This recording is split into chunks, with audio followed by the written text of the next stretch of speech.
Queridos alunos, sejam muito bem-vindos em mais uma aula aqui complementar de revisão de direito empresarial para o exame 23 da Ordem dos Advogados do Brasil. Vídeo gravado especialmente para você que está me assistindo aqui, meus queridos alunos de Goiânia, turma. Nosso último vídeo de revisão de direito empresarial. O nosso tema é um tema muito importante também, que se chama títulos de crédito, turma, tá bom? Então vamos lá, ó. O título de crédito, você sabe, que é um documento necessário para o exercício do direito literal e autônomo nele mencionado. É um direito literal porque expressa todas as circunstâncias da obrigação assumida, como por exemplo, o valor, o local, as partes envolvidas e etc. E autônomo porque ele tem independência em relação à relação jurídica pela qual o título foi emitido, turma. Podemos dar como exemplo aqui os mais cobrados na OAB, e que nós vamos aprofundar daqui a pouquinho: o cheque, a promissória, a letra de campo e a duplicata mercantil, turma. A maior importância do título de crédito está no fato que ele sempre representa uma obrigação de pagar uma quantia líquida, certa e exigível, turma.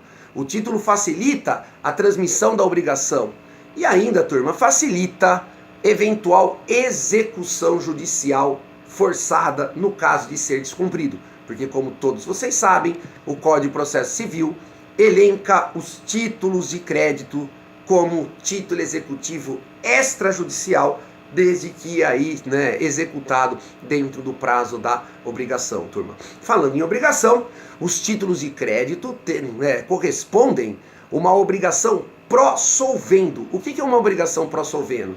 Veja, não adianta você emitir o título de crédito imaginando que você vai extinguir a obrigação subjacente. Não. Para que a obrigação subjacente seja extinta, o título tem que ser devidamente o quê? Quitado. Professor, não entendi. Você se envolve num acidente de veículo, sai do seu carro e fala para a pessoa: fica tranquilo, ó, tá aqui o cheque, tô te pagando aqui, reconheço que eu estou errado. Veja, não é porque você entregou o cheque que você extinguiu a sua responsabilidade perante o acidente. Para que você não tenha responsabilidade perante o acidente, esse cheque deve ser o quê, turma? Compensado. Ele tem que ser quitado, sob pena da obrigação aí que gerou a emissão do título ainda estar o quê? Válida, turma, tá bom? Veja, além disso, os títulos de crédito são tratados ainda como obrigações quesíveis, em que compete ao credor dirigir-se até o devedor no dia do vencimento para receber o que lhe é de direito. Recebe o cheque em mãos e tem de ir ao banco para sacar ou depositar na conta, tá bom, turma? Quais são os princípios do título de crédito? Nós temos 3 princípios. O primeiro é a cartularidade, turma. O segundo é a literalidade. Por quê, professor? Bom, cartularidade, você sabe, você tem que ter a cártula em mãos, né, turma? A literalidade, porque só pode ter validade tudo aquilo que estiver escrito ou impresso no título, não valendo disposições ou declarações em apartado, em documento separado, portanto, exceto no caso da duplicata, que a gente vai estudar, em que é admissível o aceite por comunicação em um documento separado, que é entregado ao banco sacado, turma. E ainda nós temos a autonomia, turma. Novamente, ó, aqui nos títulos de créditos, nós temos a consagração da independência entre as diversas relações jurídicas que gravitam sobre o mesmo título. A eventual nulidade de uma obrigação lançada no título não contamina as demais obrigações nele contidas. Não entendi, professor? Ué, o avalista não vai se eximir do pagamento que garantiu, ainda que depois se descubra ter ele sido emitido por um incapaz, turma. O aval sempre vai subsistir, tá bom, turma? Do princípio da autonomia, nós temos mais 2 outros subprincípios, turma. Primeiro subprincípio é o subprincípio da abstração. O que é essa história da abstração, turma? Vamos lá? É aquele princípio que consagra a irrelevância da causa que deu origem à emissão do título em relação ao terceiro de boa-fé para qual o título foi o quê, turma? Transmitido. Quando o título de crédito é colocado em circulação, o título se abstrai, se desvincula da relação fundamental que ele deu origem. Torna-se um direito autônomo e independente da causa subjacente. E o outro subprincípio é o subprincípio da inoponibilidade das exceções pessoais a terceiros de boa-fé, senhores. Agora já é uma questão processual. Veja, é a proibição do devedor alegar em juízo contra o portador do título as defesas pessoais que ele poderia alegar contra eventuais coobrigados anteriores ou contra quem efetivamente contratou, tá bom? Vamos lá, vamos falar um pouquinho sobre a classificação e as espécies dos títulos de crédito. Vamos lá? Então, isso é importante você conhecer. Por quê? Porque isso vai te ajudar muito na hora de estudar aí os títulos de crédito em espécie. Então, a primeira classificação quanto ao modelo, turma. Veja, quanto ao modelo, nós estamos falando sobre o aspecto estético da cártula, tá bom? Então nós temos os títulos de forma livre, que pode adotar qualquer formato, desde que tenha os requisitos legais lançados sobre o tipo de papel, como por exemplo, a nota promissória e a letra de câmbio. Mas nós também temos os títulos vinculados, e que deve respeitar o formato indicado pela lei, e deve ser impresso apenas naquele tipo de papel aceito pelo legislador. É o caso do cheque e da duplicata. Quanto à estrutura, turma, nós temos o título, a ordem de pagamento, em que se estruturam 3 participantes no título. Nós temos aquele que dá a ordem, aquele que deve cumprir a ordem e o beneficiário, como por exemplo a duplicata e o cheque. E nós temos aí também os títulos como promessa de pagamento, em que apenas existe 2 partes, aquela que promete efetuar o pagamento e a beneficiária, como por exemplo o caso da nota promissória. Quanto à hipótese de emissão, turma, nós temos os títulos causais, que só podem ser emitidos a partir da ocorrência de determinado fato previsto na lei, como é o caso da duplicata, turma, que só pode ser emitido por uma causa, como uma compra e venda mercantil ou uma prestação de serviço. E já nós temos os títulos abstratos, que podem ser emitidos a partir da prática de qualquer ato lícito, como por exemplo o cheque. E ainda nós temos os títulos limitados, que são aqueles cuja emissão é proibida em algumas situações legais. O exemplo é a letra de câmbio, que não pode representar uma transação mercantil, turma. Quanto à circulação, nós temos os títulos ao portador, que são aqueles que não há uma identificação inicial do credor, e por isso ele circula com uma mera tradição. Nós temos os nominativos, que são aqueles que identificam expressamente o nome do credor desde a emissão, e para sua circulação exige uma transmissão solene por escrito. Essa transmissão do título nominativo nós vamos ver que se chama endosso, tá bom? Para aperfeiçoar o endosso, turma, o credor nominativo, ele assina no verso do título sem escrever mais nada. Ou ele assina no anverso. O que é o anverso? Na frente do título. E acima de sua assinatura coloca expressa a ordem. É a famosa transmissão à ordem, turma. Em contrapartida, na seção civil, sabe, na seção civil de crédito, o credor assina no verso do título, mas acima de sua assinatura coloca a expressão não à ordem. Esse fato transforma a obrigação do endossante, que responderá tão somente pela existência e pela validade do título, mas não vai garantir a solvência dos devedores, do sacado e do emitente, senão apenas para o seu endossatário, turma. Perfeito? O endosso, turma, presta bem atenção. Ele pode ser feito em branco, quando ele não identificar o beneficiário, permitindo aquele que estiver portando o título, quem quer que seja, sacá-lo em seu benefício, podendo esse exigir o pagamento tanto do emitente quanto do endossante, turma. Ou então, o endosso pode ser realizado em preto, que é aquele que especifica a pessoa que está sendo beneficiada na transmissão, turma, tá bom?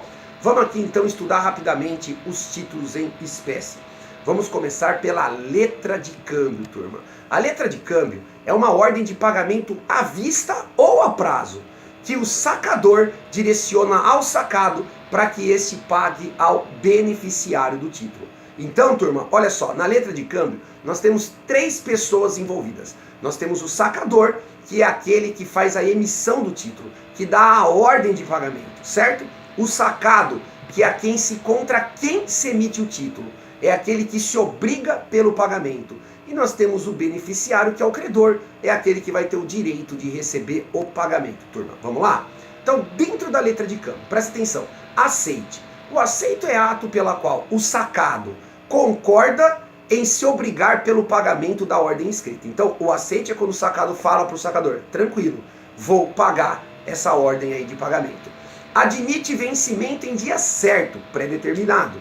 mas a letra de câmbio também, né, senhores? Veja, presta bem atenção. O vencimento acerta o termo da vista ou do aceite do sacado. Ou ainda, acerta o termo da data do saque ou da emissão, tá? Se não houver o preenchimento do termo ou dia certo para pagamento, a letra de câmbio terá como vencimento o momento em que for apresentada ao sacado. É o pagamento à vista propriamente dito. Então, se não tiver aí eventual predatação, apresentou, pagamento é à vista. Certo, turma? Existe aqui o chamado prazo de respiro, tá? O que é o prazo de respiro? São as 24 horas a mais para que o devedor, né, possa pensar se ele vai ou não vai aceitar aí a realização do pagamento, tá bom? A letra de câmbio, turma, exige o aceite pelo sacado. Quando não houver ou for recusado o aceite, deve-se levar o título a protesto antes mesmo do vencimento, tá? Igualmente, a falta do aceite pelo sacado gera o vencimento antecipado do título, podendo o tomador cobrar a letra diretamente do sacador, tá? Então podendo o beneficiário, né, o credor, cobrar diretamente de quem emitiu a letra, né, que nós vimos que se chama sacador. O credor, nesse caso, turma, não vai poder recusar o pagamento parcial se esse lhe for o que, turma? Oferecido, tá? O credor não pode recusar o pagamento parcial se foi oferecido. Agora, e a nota promissória, professor? Vamos lá? A exemplo da letra de câmbio, a nota promissória também é regulada, turma, pela Lei Uniforme de Genebra, que é o decreto 57663 de 1966. A letra, veja, turma, a nota promissória é uma promessa de pagamento em dinheiro. Quem emite o título e faz a promessa é o sacador ou promitente, em benefício do sacado ou do tomador, que é o credor desse título, tá? Então, cuidado, ó. O sacado aqui na nota promissória, senhores, ele também pode ser chamado de tomador e ele vai ser o credor da nota promissória, tá? O vencimento deve ser certo e determinado. Estando incompleto o preenchimento, sem informação do vencimento, a nota se considera com vencimento à vista, turma. É comum que a nota seja atrelada a um contrato bancário ou entre particulares mesmo, tá? Quando estiver vinculada a um mútuo, por exemplo, embora ela perca a sua abstração, pois o próprio contrato de mútuo é um título executivo, a nota promissória também continua sendo um título executivo judicial. Mas agora tomem bastante cuidado. Se o contrato que tiver atrelado à nota for o de abertura de crédito bancário, que em si não é título executivo, pois a conta bancária flutua de acordo com o tempo, a nota promissória não pode ser executado. Nesse caso, turma, veja, esse crédito bancário, ele é ilíquido.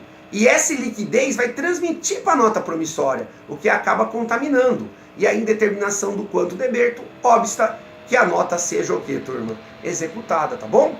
Por isso que nesse momento, os bancos passaram, né, turma, desde 2004, a adotar, né, que nós chamamos de cédula de crédito bancário, que substituiu a nota promissória, né, turma? A cédula de crédito bancário, que hoje o STJ considera como título executivo, tá, turma? Tá bom? Então, cláusula mandato em contratos bancários. Se o devedor não pagasse o contrato no vencimento, ele instituía o próprio banco como seu mandatário para emitir uma nota promissória. O banco assinava como procurador contra o próprio correntista. Veja, isso é nulo, porque ofende o CDC, segundo a súmula 60 do STJ, tá bom? Vamos lá, vamos falar um pouquinho do cheque, turma. O cheque é o título de crédito que contém uma ordem de pagamento à vista e é emitida contra o banco, que é o sacado, tá? Ele tem regulamentação numa lei especial, né, que é a Lei 7.357 de 85, que é a famosa lei do cheque. Todo cheque implica num pagamento à vista, considerando-se não escrita qualquer menção em contrário nele contida, tá bom? Trata-se de um título de crédito de modelo vinculado e não de forma livre, ou seja, deve ser representado por papel oficial de emissão das instituições financeiras, de acordo ali com o Conselho Monetário Nacional. Quando ele não for devidamente preenchido o local ou a praça do pagamento, deve ser considerado como tal o lugar em que constar junto ao nome o banco sacado, tá bom, turma? Transmissão e garantia. Ó, como o cheque pode ser circulado em branco, exigindo preenchimento completo apenas quando na apresentação do banco, ele será transmitido por simples tradição, ou então pelo endosso, que será possível na presença comum da cláusula à ordem, turma. A simples assinatura no verso do cheque já vale como endosso, mas se for feito o endosso no anverso, ou seja, no rosto do título, não basta só a assinatura do endossante, é preciso especificar o ato do endosso, que se faz geralmente colocando a expressão paga-se-á e assinando, tá? Isso porque a assinatura isolada no anverso representa o aval ou garantia de pagamento pelo assinante, turma. Veja, toma cuidado. O chamado endosso mandato é o endosso atípico, que não transmite o crédito para o mandatário, mas apenas o poder de cobrar o valor em nome do mandante. O procurador apresenta o cheque no banco, recebe o valor, mas tem de reter o numerário para entregar ao endossante, sob pena de responsabilidade civil. O principal efeito do endosso comum é de tornar o endossante corresponsável pelo pagamento. É a grande distinção em relação à seção civil de crédito. Lá na seção civil, o cedente só se responsabiliza pela existência do título, porque o endosso do cheque, o endossante responde tanto pela validade do cheque, quanto pela solvência, ou seja, quanto pelo efetivo pagamento.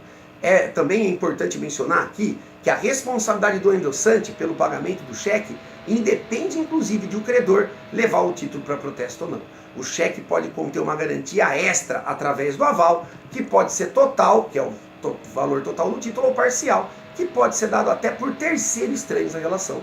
Somente o banco sacado não pode ser avalista do próprio título, turma. Repetindo, a simples assinatura no rosto ou na frente do cheque constitui o aval. Ou então, se o garante assinar no verso do título, adicionar os termos por aval ou equivalente. Aval em preto é aquele que identifica o sujeito que está avalizado. É aquele em que o benefício do qual o avalista garante o pagamento. O aval em branco não faz essa identificação. E nesse caso, o avalizado será o emitente do título. Tá bom, turma? O avalizado vai ser o emitente do título. Tá? Apresentação e sustentação. Ó, o cheque de mesma praça, ou seja, aquele que o local preenchido do saque, quando da emissão é o mesmo da agência sacada, deve ser apresentado para pagamento em até 30 dias da data constante da emissão. Quando a praça for distinta, ele pode ser apresentado em até 60 dias. Deixando de atender esses prazos para apresentação, o beneficiário não pode executar os endossantes e os avalistas do cheque, caso não haja fundos em caixa após aqueles prazos. Além disso, se o título for endossado após o prazo de apresentação, esse endosso vai produzir efeito apenas, turma, de cessão civil de crédito. Lembre que a morte do emitente ou a sua incapacidade civil superveniente não tornam inválido o cheque emitido, que pode ser executado contra o espólio legal, turma, ou contra o representante legal ou o seu curador. Em relação ao pagamento, a lei do cheque prevê que, em caso de insuficiência parcial de fundos, o beneficiário não pode se recusar ao pagamento parcial. Nessa hipótese, o portador permanecerá com a posse do título, mas o sacado escreverá no cheque que já houve o pagamento da parte do crédito nele contido. O pagamento mediante cheque é, regra geral, considerando o pró-solvendo, ou seja, só se extingue a obrigação subjacente após o efetivo pagamento do título.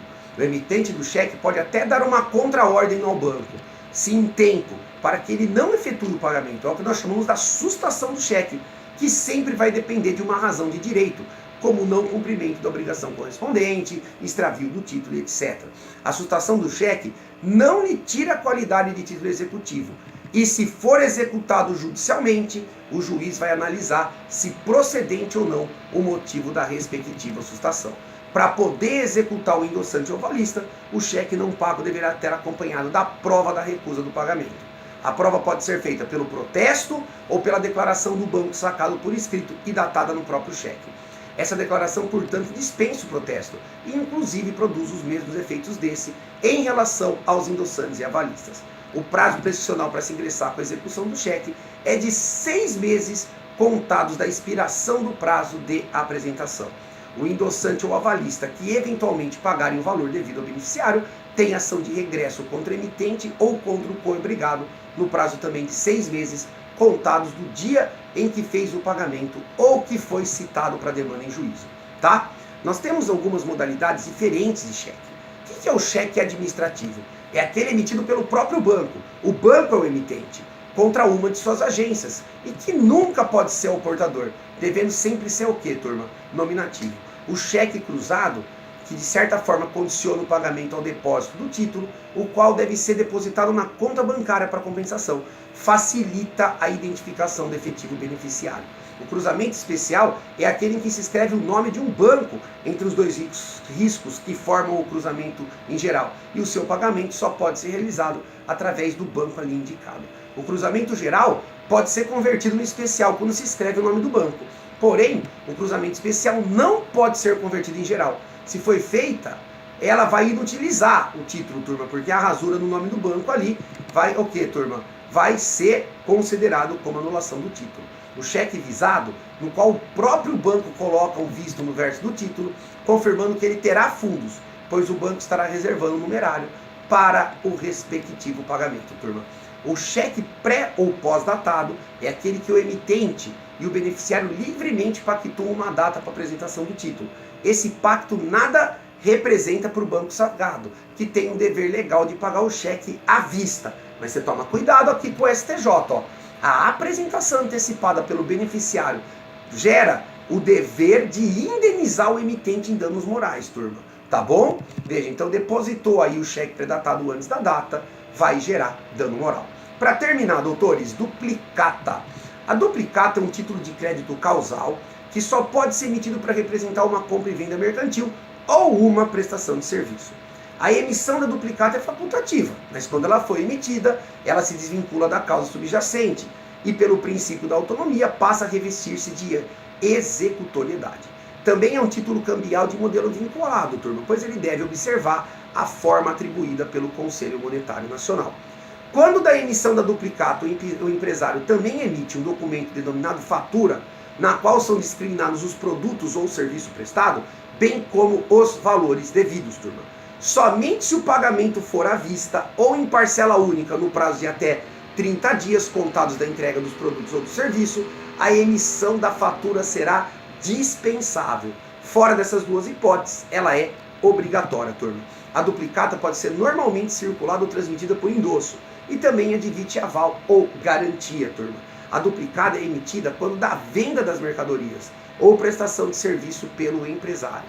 No prazo de até 30 dias, deve a duplicata ser remetida para o cliente, que é o devedor, chamado aqui também de sacado, turma. O sacado ou devedor da duplicata, quando da apresentação do pagamento, pode não aceitar fazer o pagamento, alegando alguma irregularidade na mercadoria ou no serviço, ocasião em que ele vai devolver a duplicata sem assinar, dentro do prazo de 10 dias. No caso de recusa do aceito, a duplicata perde em parte a sua exigibilidade, podendo instruir uma ação monitória pelo beneficiário. Entretanto, se ela for levada a protesto antes do vencimento, a duplicata sem aceite pode ser executada, desde que juntado o comprovante de entrega da mercadoria e a prova do protesto dentro do tempo, turma. Se a duplicata contiver o aceite do devedor, para executar, o credor somente vai juntar o título, ao título a nota fiscal, dispensando aqui o comprovante de entrega da mercadoria e a prova do protesto. Veja, o que é a triplicata? É a segunda via da duplicata, quando houver retenção do título pelo devedor. A propósito, quando houver essa retenção com recusa de devolução do título, o credor pode proceder ao protesto por indicação, turma. Cuidado aí com a duplicata virtual. Na duplicata virtual, o vendedor emitente envia a duplicata por meio digital, ou seja, por e-mail, e o adquirente da mercadoria ou do serviço efetua o pagamento por transferência bancária ou via boleto. Se houver a recusa ao aceite ou pagamento, o emitente repassa os dados para o tabelionato de protesto para protestar essa duplicata. O aceite pelo sacado devedor pode se dar pela simples assinatura no título, ou então, se ele recebeu a mercadoria sem ressalvas e não devolveu a duplicata em tempo, nos 10 dias, haverá o aceite tácito ou presumido, turma. O sacado pode comprovar o pagamento da duplicata pelo recibo lançado no corpo do título, ou ainda por documento em separado assinado pelo beneficiário. Trata-se de exceção ao princípio da literalidade, pois a prova do cumprimento aqui pode constar em documento separado do título. É isso aí, galera. Estuda bastante essa aula, escute ela pelo menos mais de uma vez, preste bastante atenção, que eu tenho certeza que você vai arrebentar em títulos e créditos nesse final de semana. Certo, turma? Estude bastante. Veja, principalmente dê aí um carinho especial. Não sei porque estou sentindo que essa prova aí pode vir uma questão de duplicata, então dá um carinho especial para ela e vamos com tudo rumo à sua aprovação. Fiquem com Deus, continuem estudando. Mais uma vez um prazer estar aqui com vocês e nos vemos semana que vem na segunda fase. Tchau!